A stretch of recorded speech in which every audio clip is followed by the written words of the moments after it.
right, so we're starting to talk about arm and shoulder movement in our yoga practices. So when we're moving from the arms, we're moving from the whole scapula.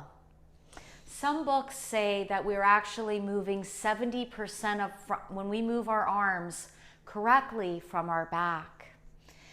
So as we discussed, if you're just moving from the shoulder joints, shoulder injury.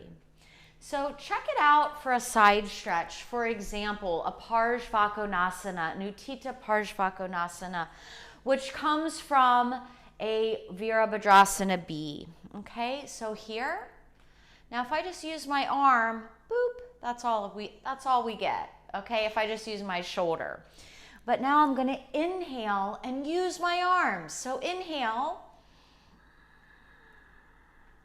And now lengthening. So now my arm is lifting from the side of my body. You'll see that line grow longer. I can still open my chest.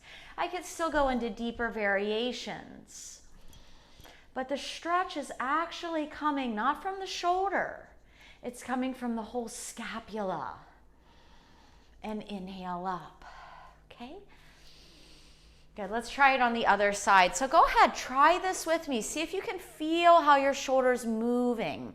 So here the palm faces the floor. So this is a whole shoulder roll that's happening in Parsvakonasana.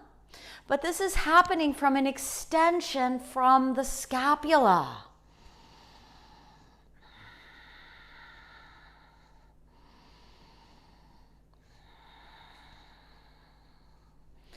Good, and so inhaling up. So that's one thing that I notice a lot of beginners doing, and if you're learning how to instruct yoga, you're gonna see patterns of the way that people are moving incorrectly. And one of those is in the Parsvakonasana. You're gonna see how the palm is turning out, it's turning down, the arm is forward, the arm is here, there's no awareness. And so we want to cultivate this awareness in our own practices, okay? So inhaling, Virabhadrasana B.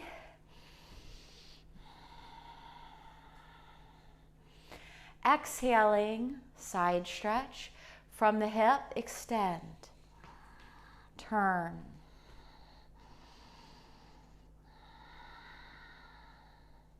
Good, and come back up. Good, and so now we're practicing yoga because we're developing and cultivating awareness in our whole body. Be inspired, everybody. Namaste.